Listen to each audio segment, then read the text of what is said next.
হরে কৃষ্ণ। সকলকে ধন্যবাদ, প্রণাম। তো আসুন শ্রী গুরুদেবের কৃপায় আমরা কৃষ্ণ কথায় আসব। তো আজ আমরা আলোচনা করব যে আমাদের বর্তমান যুগে সনাতন ধর্মের প্রসার ব্যাপক পরিমাণে হচ্ছে, ঠিক কথা, কিন্তু যারা আপাত দৃষ্টিতে এই সনাতন ধর্মাবলম্বী মানুষের গৃহে জন্মগ্রহণ করেছেন, তাদের অনেকেই আমরা শ্রীমদ্ ভগবত গীতাকে চিনতে পারি না, উপলব্ধি করতে পারি না। শ্রীমদ্ ভগবত গীতা বানানটা কি, সেটাই আমরা অনেক শিক্ষিত ছেলেমেয়েরা জানি না। গীতার স্পর্শটা কি রকম, সেটাই আমরা জানি না। গীতার শ্লোকগুলো কিরকম লেখা, সেটাও আমরা কেউ বলতে পারবো না। সনাতন ধর্মের মধ্যে জন্মগ্রহণ করেও আমরা এগুলো গীতা থেকে আমরা আজ বহু দূরে। এটা সত্যি আমাদের একটা লজ্জার বিষয়। গীতা হলো স্বয়ং ভগবান শ্রীকৃষ্ণের মুখ নিঃসৃত বাণী, যা পরমেশ্বর ভগবান জীবের মঙ্গলের জন্য এই দিব্য জ্ঞান এই পৃথিবীতে রেখে গেছেন। জীব এই দিব্য জ্ঞানকে অবলম্বন করে ভগবত ধাম প্রাপ্ত হতে পারবে।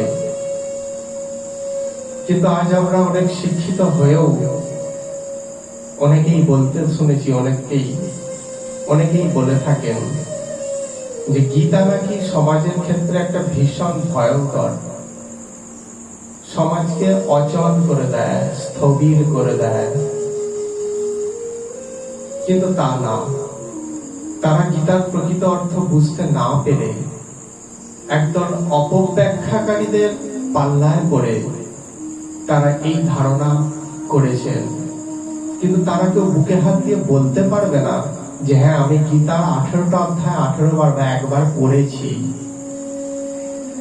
সেই সকল ব্যক্তিরা না পড়েই পণ্ডিত, পড়ে পণ্ডিত নয়, না পড়ে পণ্ডিত। তো যেই এই গীতার জ্ঞান হলো এই জড়জাগতিক কোনো জ্ঞান নয়, এটা চিৎ জগতের জ্ঞান।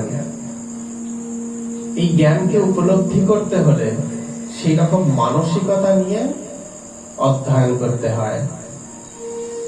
সমুদ্রের যেমন দুই রূপ, ওপরের রূপটা তরঙ্গময়, সেখানে কত উচ্ছ্বাস, কত অশান্ত, কত শব্দ।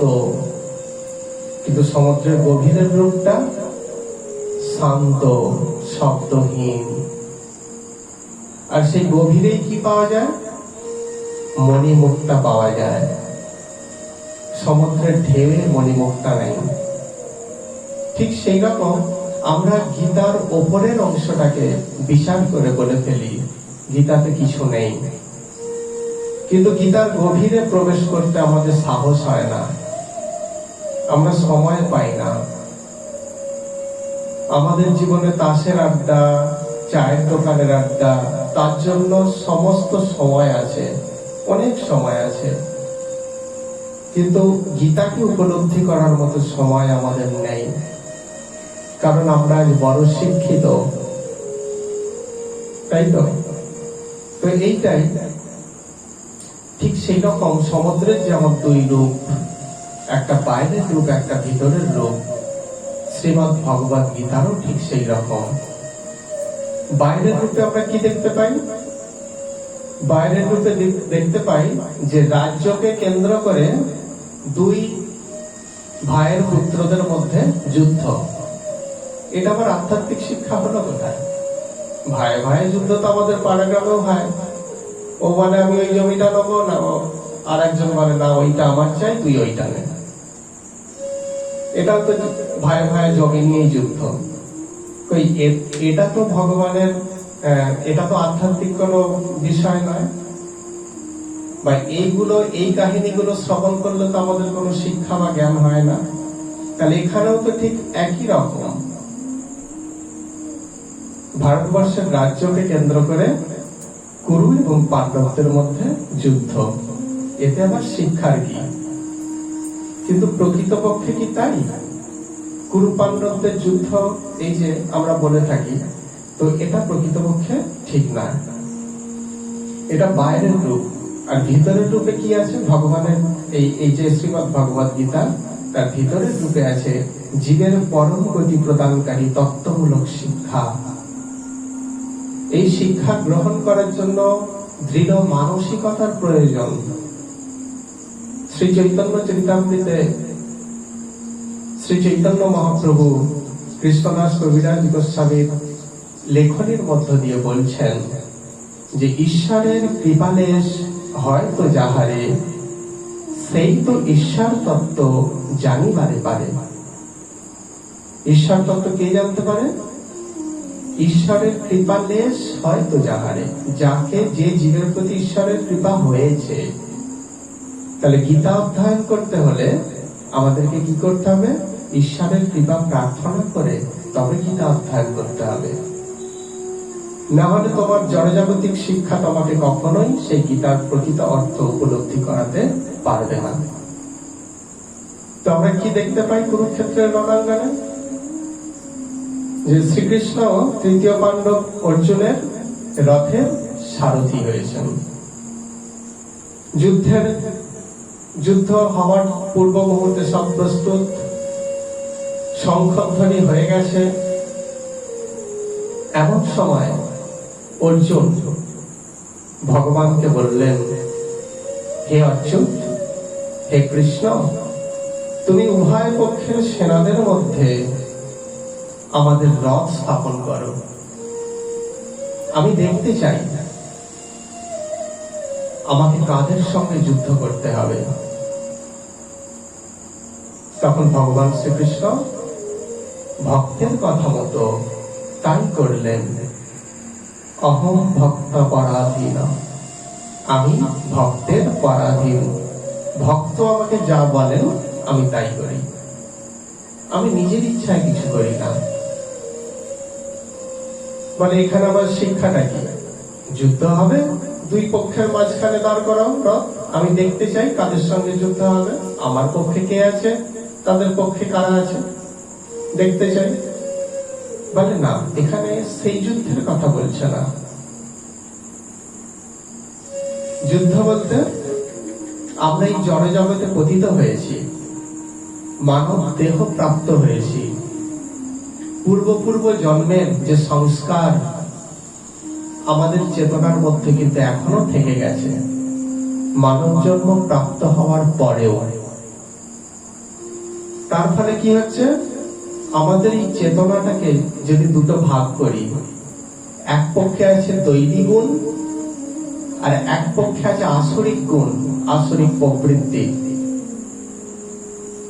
আমরা দান ধ্যান করি, লোকের দুঃখে ক্রন্দন করি, আবার কি করি? আবার জীব হত্যাও করি।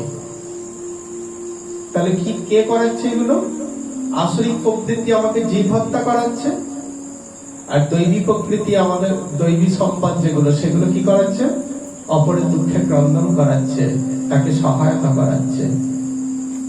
তোমাকে অর্জুন হতে হবে, তোমাকে উভয় পক্ষের মাঝখানে দাঁড়াতে হবে। অর্থাৎ একদিকে আসরিক প্রবৃত্তি, একদিকে দৈবী প্রবৃত্তি। এই দুই প্রবৃত্তির মাঝে তোমার রথকে স্থাপন করো। তাহলে কি দেখতে পাবে তুমি? তুমি তো সেই সনাতন অমৃতস্য পুত্র, বেদে যেটা বলা হচ্ছে, তুমি অমৃতের পুত্র। তোমার ভাবই হচ্ছে দৈবী ভাব, কিন্তু তোমার মধ্যে আসরিক প্রবৃত্তি প্রবেশ করার ফলে তুমি এই জড় জগতে রাজ্যহারা। অর্জুনকে রাজ্যহারা, তাই তো? তার রাজ্য হরণ করে নিয়েছে। আমরাও প্রত্যেকে এক একজন অর্জুন, আমাদের রাজ্য হরণ করে নিয়েছেন।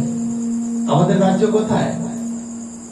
সেই চিৎ জগৎ, যজ্ঞাপনা নিবর্তন্তে তদ্ধাম পরমম মম, যেখানে গেলে আর কখনোই এখানে ফিরে আসতে হয় না। সেই পরম ধাম, যেখানে প্রত্যেকটা জ্যোতিকণা আনন্দ দিয়ে তৈরি, আনন্দ প্রদানকারী, সেই ধাম ছিনিয়ে নিয়েছে কে?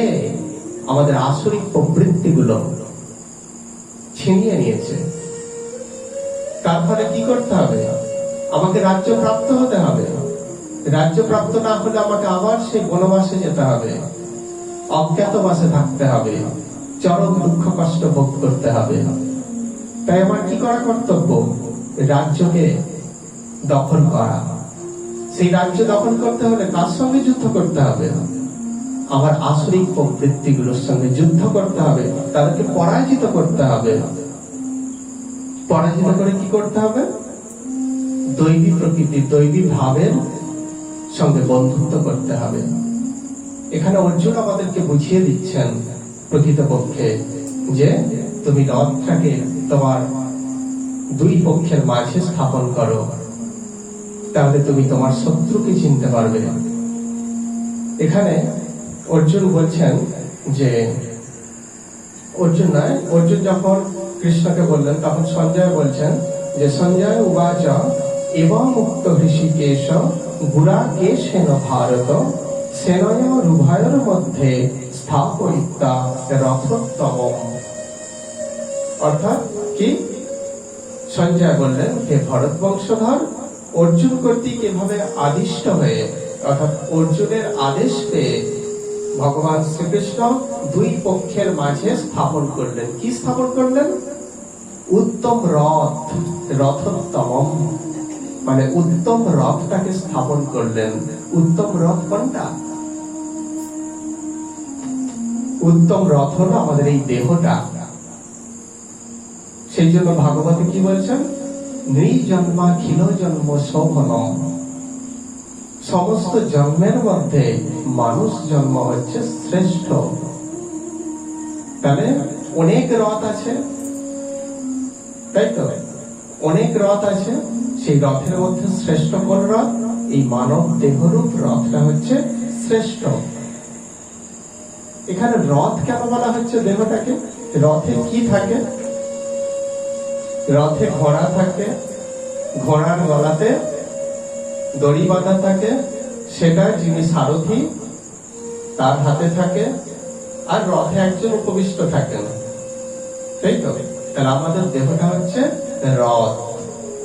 আমাদের ইন্দ্রিয়গুলো হচ্ছে চক্ষু, কর্ণ, নাসিকা, জিহ্বা, ত্বক, যে ইন্দ্রিয়গুলো, এগুলো হচ্ছে ঘোড়া। এগুলো যদি বলগা না থাকে, লাগাম দেয়া না থাকে, তাহলে কি করবে? ঘোড়াকে যদি লাগাম না দিয়ে যদি রথ চালানো হয়, কি হবে? ঘোড়াগুলো যে যেদিকে পারে চলে যাবে, রথ চলবে সুন্দরভাবে। তাহলে ঘোড়ার গলাতে কি করতে হবে? লাগাম পরাতে হবে। অর্থাৎ লাগামটা কি? মন, ঠিক আছে? আর কি? মন হচ্ছে সেই লাগাম, আর শরীরের ইন্দ্রিয়গুলো হচ্ছে রথের ঘোড়া। লাগামগুলো কার হাতে থাকে? সারথীর হাতে। সারথীটাকে এখানে আমাদের বুদ্ধি। মন হচ্ছে লাগাম, আর বুদ্ধি হচ্ছে আমাদের সারথী। বুদ্ধি মনকে পরিচালিত করে। আমার বুদ্ধিতে যেটা উদয় হবে, মন সেটাই চাইবে, তাই তো? সেই জন্য এখানে বলা হচ্ছে বুদ্ধি হচ্ছে সেই সারথী, আর সেই রথে চেপে আছেন। কে চেপে আছেন? এক ব্যক্তি। সে কে? সে আমি। আমি মানে আত্মা। আত্মা হচ্ছে কে তাহলে? আত্মা হচ্ছে সেই রথে আরোহণকারী। আর কি না? দেহটা হলো রথ। সেই জন্য এখানে রথোত্তম বলছে, উত্তম রথটাকে স্থাপন করলেন। তুমি এই উত্তম রথ প্রাপ্ত হয়েছে যুদ্ধ করার জন্যই। তবে এই যুদ্ধ পাশের বাড়ির কারোর সঙ্গে নয়, এই যুদ্ধ পাশের কোনো প্রতিবেশী দেশের সঙ্গে নয়, এই যুদ্ধ ভাই ভাই নয়। এই যুদ্ধ কার সঙ্গে? আসরিক প্রবৃত্তিগুলোর সঙ্গে যুদ্ধ। এটাই এখানে বলা হয়েছে যে সেই রথকে স্থাপন করলেন। তাহলে বোঝা গেল যে রথ হলো কি? আমাদের এই দেহটা। তাহলে আমাদেরকে দেখো, আমরা যতক্ষণ না আমাদের শত্রুকে চিহ্নিত করতে পারছি, ততক্ষণ আমরা প্রকৃত আদর্শবান মানুষ হতে পারবো না। এক ব্যক্তি আমার শত্রু, তিনি কি করছেন?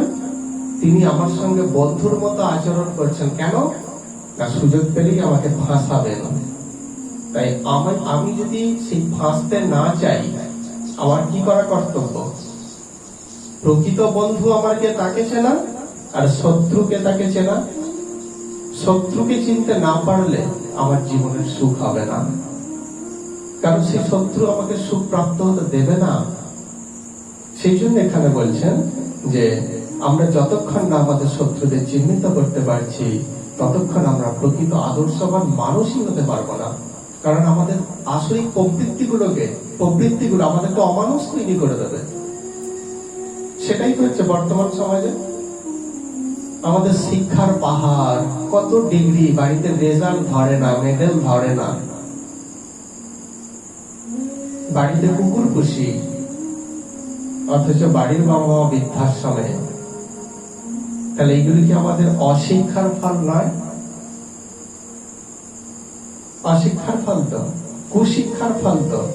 প্রকৃত শিক্ষা সেগুলো কই না তো। তাহলে আমাদেরকে আদর্শবান মানুষ হতে দেয় না আমাদের আসরিক প্রবৃত্তিগুলো।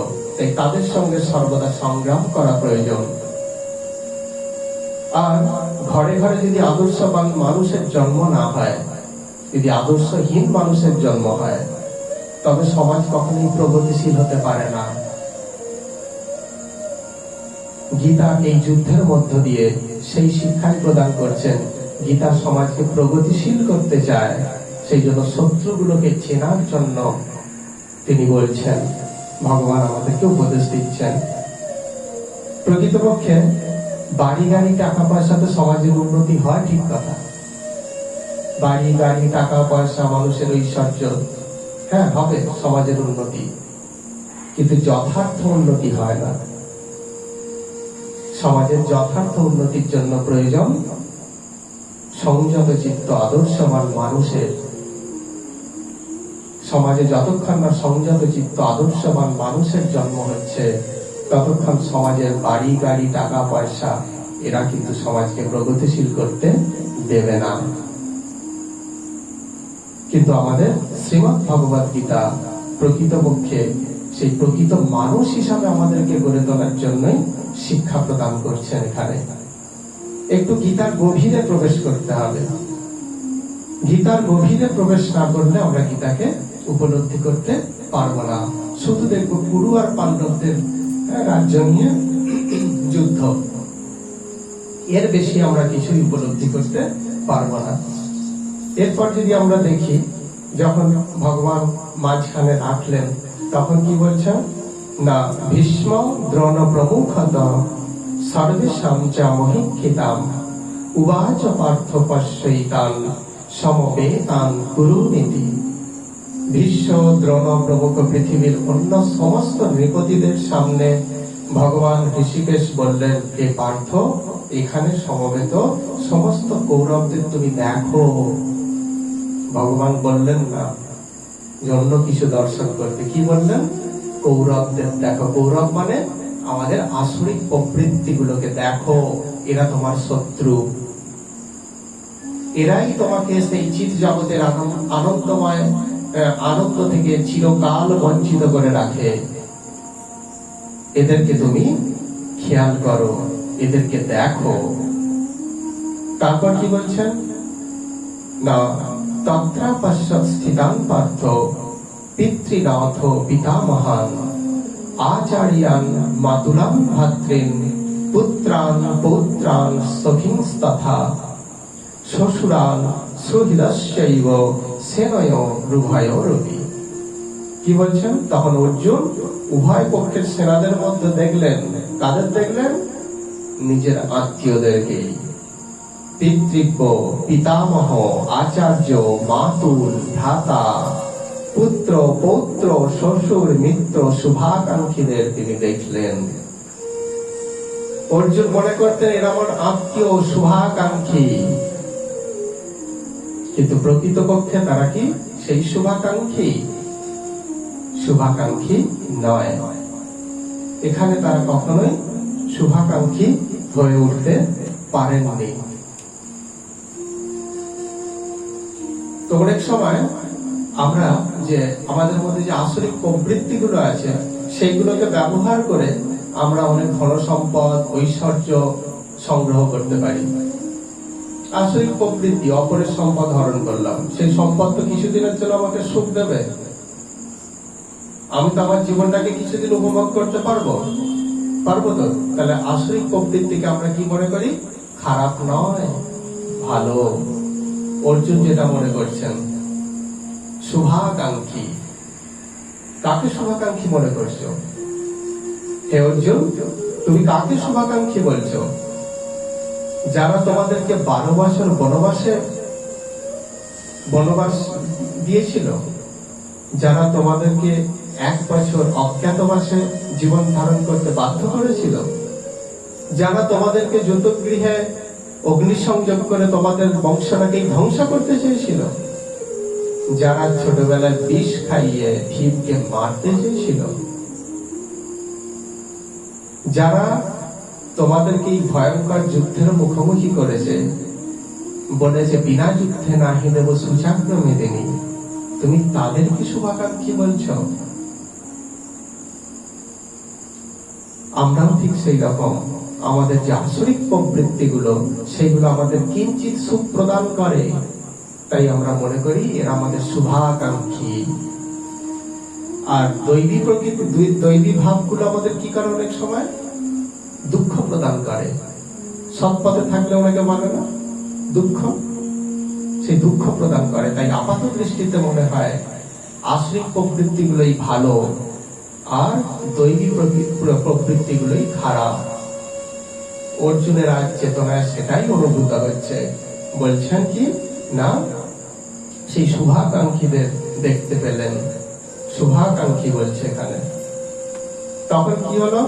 তান সমীক্ষ সকৌন্তেয় সর্বান বন্ধুন অবস্থিতান কৃপয়া পরয়া বিষ্ট বিসিদন্নিদম ভবিত। কি বলছেন না, তখন যখন কুন্তিপুত্র অর্জুন সকল রকমের বন্ধু ও আত্মীয় স্বজনদের যুদ্ধক্ষেত্রে অবস্থিত দেখলেন, তখন তিনি অত্যন্ত কৃপয়াবিষ্ট এবং বিষণ্ণ হয়ে পড়লেন। কৃপায় আবিষ্ট হলেন। কৃপা কাদের গুণ? কৃপা কারা করতে পারে? দৈবী গুণ সম্পন্ন ব্যক্তিরা। আসরিক গুণ প্রবৃত্তির মানুষরা কখনো ক্ষমা করতে পারে না, তারা কখনো কৃপা করতে পারে না। এখানে কে ক্ষমা করছেন? অর্জুন। কার প্রতি কৃপা করছে? সেই সব আততায়ীদেরকে কৃপা করেছে। এখানে ভগবদ্গীতা, শ্রীমদ্ ভগবদ্গীতা কি শেখাচ্ছেন আমাদের? শ্রীমদ্ ভগবদ্গীতা এটাই শেখাচ্ছেন যে প্রকৃত আদর্শবান ব্যক্তির চরিত্র, যারা এত বড় ক্ষতি করে, এত কষ্ট দেয়, সেই ভগবানের বিশুদ্ধ ভক্তরা তাদেরকেও কৃপা করে। জগতে যদি আমরা কেউ কাউকে কৃপা করতে না পারি, জগৎ কখনোই প্রগতিশীল হবে না, হতে পারে না। তাই গীতা আমাদেরকে প্রগতিশীলতার শিক্ষাই প্রদান করছে।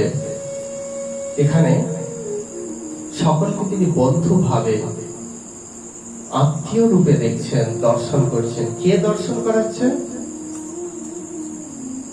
তার মধ্যে যে দৈবী ভাবটা আছে, সে দৈবী প্রবৃত্তিটা তাকে দর্শন করাচ্ছে যে সবাই বন্ধু। প্রকৃতপক্ষে কি আমরা তাই নই? আমরা তো একই অমৃতস্য পুত্র, অর্থাৎ একই পুত্রের, এই একই পিতার পুত্র। আমরা সেই একই পরমাত্মার অংশ। তাহলে কি আপাত দৃষ্টিতে আমাদের পরস্পরের সম্পর্ক কি? আত্মীয়তারই তো। একজন পিতার পুত্ররা সকলেই তো একে অপরের ভ্রাতা, আত্মীয়। তাহলে এখানেও তো তাই আমরা প্রত্যেকেই কিন্তু সেই একে অপরের আত্মীয়। আমার বংশে জন্মগ্রহণ করেছে বলে তুমি আমার আত্মীয়, ওরা আমার বংশে জন্মগ্রহণ করেনি, বা আমার মাসি পিসির বংশের কেউ নয় বলে ওরা আমার অনাত্মীয়, এমন কিন্তু নয়। এই দৃষ্টিটা তখনই আসে, এই দৃষ্টিভঙ্গিটা তখনই আমাদের চেতনায় জাগরিত হয় যখন আমরা শ্রীমদ্ ভগবদ্গীতাকে উপলব্ধি করতে পারবো, অনুসরণ করতে পারবো। এটাই হচ্ছে আমাদের আলোচ্য বিষয়। যে অনেকে যে বলে থাকেন যে শ্রীমদ্ ভগবত গীতা সমাজকে স্থবির করে দেয়, তাদের বক্তব্য সম্পূর্ণভাবে ভুল, ভ্রান্ত। গীতা সমাজকে প্রগতিশীলতাই প্রদান করে। গীতা মানব সমাজকে প্রগতি প্রদান করতে চায়, প্রগতিশীল করার শিক্ষা প্রদান করে। সেই শিক্ষাগুলো আমরা যেন গীতা পড়ে তবে গীতার ওপর কথা বলি, না পড়ে যেন আমরা পণ্ডিত না হয়ে যাই, এইটা আমাদেরকে খেয়াল রাখতে হবে যথেষ্টভাবে। আর গীতা যে মানব সমাজকে কিভাবে প্রগতি প্রদান করে, এইটা আজকে যেটা হলো, এটা হচ্ছে প্রথম পর্ব। যারা দেখছেন এবং যারা চ্যানেলেও দেখবেন, তাদেরকে অনুরোধ করব যে তারা যেন প্রথম পর্ব, দ্বিতীয় পর্ব, তৃতীয় পর্ব, যতগুলো পর্ব হবে আপনারা অবশ্যই সেগুলো শ্রবণ করবেন। তবেই শ্রীমদ্ ভগবত গীতা যে আর 5টা কোনো গ্রন্থের মতো নয়। অর্থাৎ বাজারে যখন আমরা বের হই তখন সব মানুষগুলোকেই দেখি মানুষেরই মতো, সবারই দুটো চোখ, একটা নাক, দুটো কান ইত্যাদি, দুটো হাত, দুটো পা, কিন্তু তার মধ্যে কেউ না কেউ ঐশ্বর্যবান আছে। আমরা কি তাকে দেখে বুঝতে পারি? কিন্তু যাদের পরিচয় আছে তাদের সঙ্গে তারা বুঝতে পারে, ওই যে যাচ্ছে শিল্পপতি বা ওই যে বড় ব্যবসায়ী, তারা ঠিক চিনতে পারে। ঠিক সেরকম শ্রীমদ্ ভগবত গীতা আমরা আর 5টা বইয়ের মতনই দেখি, কিন্তু এই গ্রন্থ আর 5টা বইয়ের মতো নয়। এর মধ্যে কি লুকানো আছে সেইগুলোই আমরা জগতে প্রচার করার চেষ্টা করব শ্রী গুরুদেবের কৃপায়। সেগুলো আপনারা অবশ্যই সেগুলো শ্রবণ করতে থাকুন। আজকের এইটা প্রথম পর্ব, এবং এরপর পর্ব ভাগ করে করে এইগুলো ছাড়া হবে, ভিডিও ছাড়া হবে। আপনারা কৃপা করে গীতাকে বুঝুন এবং গীতাকে অবশ্যই হৃদয়ঙ্গম করুন। গীতা যে মানব সমাজকে কতটা প্রগতি প্রদান করতে পারে, সেই শিক্ষাগুলো আমাদের উপলব্ধি করা একান্ত প্রয়োজন। আমাদের সমাজে আজ বাড়ি গাড়ি সব, কারো কিছু ঐশ্বর্যের অভাব নেই, কিন্তু একটা জিনিসের বড় অভাব, একদিক থেকে সমাজ পিছিয়ে পড়ছে, সেটা হলো সুখ শান্তি। সেইটা কেউ ফিরিয়ে দিতে পারছে না, সেটা একমাত্র গীতাই পারে। তাই সেই গীতার আশ্রয় সকলেই গ্রহণ করুন। গীতা আমাদেরকে সুখ শান্তি সমৃদ্ধি প্রগতিশীলতা প্রদান করার জন্য দুহাত পেতে বসে আছেন, দুহাত বাড়িয়ে দিচ্ছেন, চাইলেই পাবো। কিন্তু আমরা তাকে তোয়াক্কা করি না, তাই আমরাও সেই পরম প্রাপ্ত বস্তু আমরা লাভ করতে পারছি না। তো সকলকে অনুরোধ, গীতাকে জানতে শিখুন। শুধু সনাতন ধর্মাবলম্বীরা নয়, প্রত্যেকটা ধর্মের মানুষ জানতে শিখুন গীতাকে, গীতার মধ্যে কি আছে। আর এক শ্রেণীর মানুষ যে গীতার অপব্যবহার করছেন, আমি তাদেরকেও অনুরোধ করব করজোরে যে তারা যেন অবশ্যই গীতার মর্মার্থ উপলব্ধি করে তারপর নিন্দনীয় কি নিন্দনীয় নয় গীতা, সেটা যেন বিচার করে। কারো মুখ থেকে মন গড়া কিছু কথা শুনে যেন গীতাকে কখনোই প্রগতিহীন বলে ব্যাখ্যা না করে, সেটাই আমার অনুরোধ। তো আজকের পাঠের বিশ্রাম এখানেই দেব। হরে কৃষ্ণ। সকলকে ধন্যবাদ, প্রণাম। পাঞ্ছাকল্পতরুভ্যশ্চ কৃপা সিন্ধুভ্যেব চ পতিতানাং পাবনেভ্যো বৈষ্ণবেভ্যো নমো নমঃ।